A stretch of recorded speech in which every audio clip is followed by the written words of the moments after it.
Hello বন্ধুরা, good morning. তো আজকে সকালটা একটু অন্যরকমভাবে কেটেছিল। তো দেখো, এদিকে আমি চিরোতা ভিজিয়ে নিয়েছিলাম। আর চিরোতা খাওয়া না শরীরের জন্য খুবই ভালো, কারণ এটা খেলে না শরীরে অনেক টক্সিন বেরিয়ে যায়। তাই আমি কি করি, আমি 2 সপ্তাহ অন্তর চিরোতা ভিজিয়ে দিই। আর এটাকে আমি ভিজিয়ে একবার ভেজালে ওটাকে সাথে সাথে ফেলে দিই না। আমি ওই 3 দিন পর পর ভিজিয়ে ওটা খাই। আর 3 দিনের পর যখন দেখি ওটার গন্ধ ছাড়ে বা নষ্ট হয়ে যায় তখনই ফেলে দিই, কারণ একবারে ভেজালে খেয়ে নষ্ট করি না, ওটাকে 3বার করে রেখে মানে ভিজিয়ে খাই। আর এটা খেলে না শরীরে যত মানে যদি টক্সিন বেরিয়ে যায় পুরো শরীরে, যদি কিছু থেকে থাকে সেটা মাঝে মাঝে তিতো খাওয়া তো খুবই ভালো শরীরের জন্য। আর এটা আমাদের বাপের বাড়ি গাছেরই হয়েছিল, তো সেখান থেকে আমি নিয়ে এসেছি। তো তোমরাও এগুলো খেতে পারো, এগুলো মাঝে মধ্যে এগুলো তো খাওয়া ভালো। এখন তো এগুলো পাওয়া যায় না খুব একটা, যদি পাও এগুলো অবশ্যই খাবেই। তো এদিকে দেখো, রান্নাবান্নার দিকে আমি চলে এসেছি। তো রান্নাবান্না এদিকে ভাবলাম যে ইলিশ মাছ করে ফেলি। ইলিশ মাছ সর্ষে দিয়ে তো খেয়েছি, একটু বেগুন দিয়ে ঝোল করি। তো বেগুনটাকে না আমি আগে ভেজে নিয়েছি, এর ফলে না বেগুনটা ভালো সিদ্ধ হয়েছিল।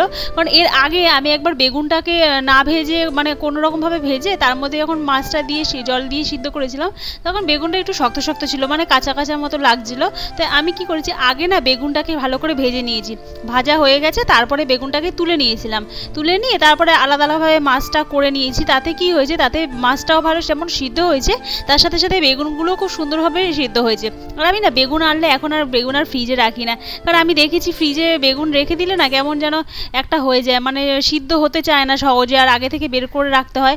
ওই জন্য আমি এখন বেগুনগুলো খুব একটা রাখি না ফ্রিজে। আমি চেষ্টা করি যে টাটকা টাটকা খেয়ে নেওয়া, আর নয়তো একটু বাইরে রাখি, যখন দেখি একদম শুকিয়ে যাচ্ছে তখনই ঢুকিয়ে রাখি। তাতে কি হয়, বেগুনটা ভালো সিদ্ধ হয় রান্নার সময়। তো এদিকে আমি দেখো এই কালো জিরা ফোড়ন দিয়ে ভাবছি এই ইলিশ মাছটা খাবো। আর ইলিশ মাছে না আমরা কোনো আদা ফাদা দিই না, নর্মালি জিরে দিয়ে দেখি তেলের মধ্যে জিরে দিয়ে দিয়েছি। দেখো, এবার জিরেটাকে ভালো করে নেড়ে নিয়ে ওর মধ্যেই কাঁচা মাছটা দেবো, দিয়ে একটুখানি গ্যাসটাকে হালকা করে একটুখানি কমিয়ে দিয়ে, বেশি বাড়াইনি যাতে পুড়ে যেতে পারে। তো হালকা করে একটু কমিয়ে দিয়ে আস্তে আস্তে এপিট ওপিট করে মাছটাকে কোনোরকমভাবে ভেজে নিয়েছি। আর এদিকে 2 পিস মাছই করেছি, কারণ আমরা একবেলায় খাবো, রাত্রেবেলা একটু অন্য কিছু করে নেবো, রুটি হোক বা কিছু সুজি হোক।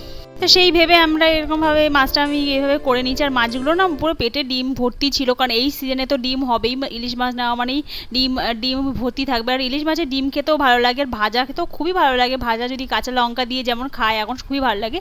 তো এদিকে মাছে জল ফল দিয়ে দিয়েছি, আর লাস্টে 2টো কাঁচা লঙ্কা চিড়ে দিয়ে দিয়েছি। আর মাছটা না বেশ ভালো ছিল, ফ্রেশ ছিল মাছটা, খুবই ভালো। এর আগে যখন সর্ষে বাটা করেছিলাম তোমাদের সাথে শেয়ার করেছিলাম, বেশ ভালো লেগেছিলো। এদিকে দেখো আমার ঝোল ফুটে উঠেছে, হ্যাঁ ইলিশ মাছ হয়ে গেছে। এর সাথে না শাকও করেছিলাম, আমার শাকটাকে আর দেওয়া হয়নি ভিডিও করানো, সবগুলো তো আর ভিডিও করা হয় না, ঘরে সংসারে কাজ থাকে, সকালবেলা উঠে অনেক কাজবাজ থাকে, এদিকে ঘর ফর মোচা থাকে, এদিকে বর বেরোবে, সেদিকে রেডি ফেডি করে দেওয়া একটু চাপের হয়ে যায়। তো এদিকে এইসব করে নিয়ে এদিকে বর বললো চা বসা, ওইদিকে দেখো চা করে নিয়েছি, চাকে দুজন বেড়ে নিয়েছি। তো আমাদের আজকে সকালটা এইভাবেই কাটলো, বেশ ভালোই কেটেছে। আর এই দেখো আমার চা রেডি হয়ে গেছে। তো আজকে ভিডিওটা এইটুখানি, টাটা।